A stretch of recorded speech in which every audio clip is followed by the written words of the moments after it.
Hi everyone, it's Lena here, and in this short video I'm excited to show you how to control Bitwig Studio with KeyLab Essential.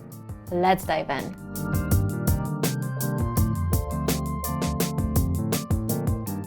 Bitwig comes with a dedicated KeyLab Essential MIDI script and protocol which allows KeyLab Essential to be recognized instantly after launching it alongside your DAW.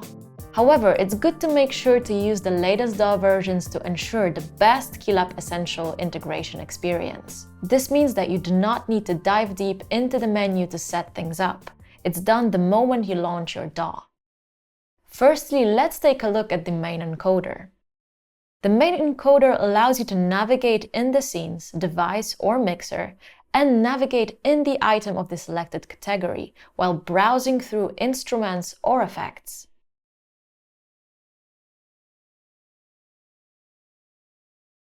By clicking on the main encoder, you can launch the first scene of the selection rectangle in the device or mixer and preview the sound or load the sound from the browser if you double-click.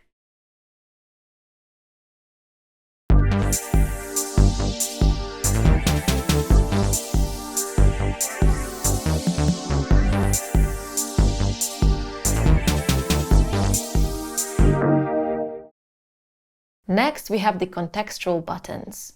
There are 4 contextual buttons on the KeyLab Essential, and each of them has a unique function. Button number 1 opens or closes the browser, while button number 2 allows you to switch between device and mixer mode. Contextual button number 3 selects the previous track or category in the browser, while contextual button number 4 selects the next track or category in the browser. Moving on to the transport section, we have the play, stop, record, and loop buttons. These buttons are self-explanatory and allow you to control the playback and recording of your music.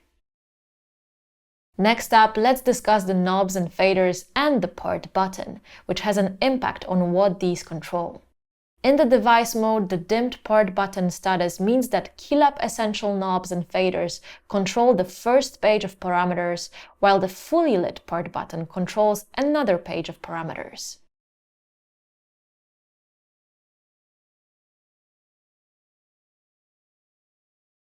This means that in this mode you can take the advantage of all the Bitwig instruments and effects controls and tweak them directly from KeyLab Essential.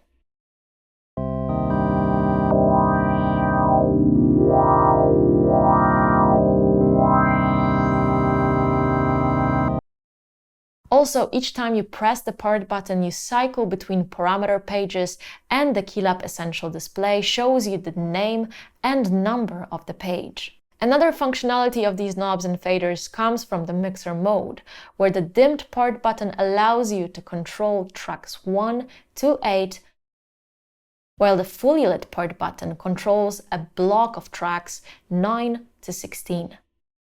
On top of that, knob 9 and fader 9 always control the volume and the pan of the selected mixer track. The pads on the KeyLab Essential are a powerful tool to use while working in Bitwig. In Bank A mode, the 8 pads correspond to the 8 clips of the 4 first tracks and 2 first scenes, starting from the clip selected.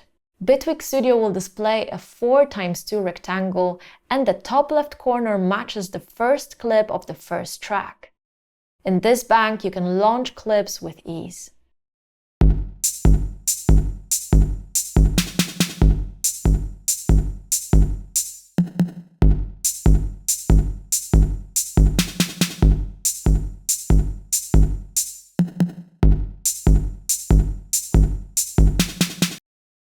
In Bank B mode, the pads will simply send MIDI notes. This means that pressing the pads will trigger sounds coming from the device that is inserted on the track. It will be a great way to trigger and play drums using the Bitwig native drum machine device.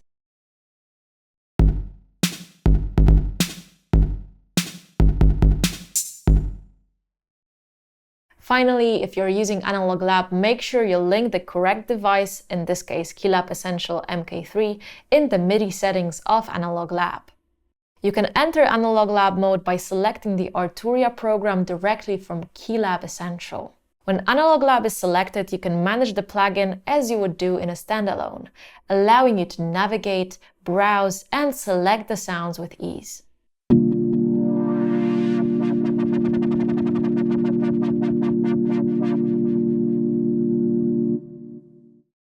And that's it. Hopefully this video showed you just how easy and enjoyable it is to control your session using KeyLab Essential.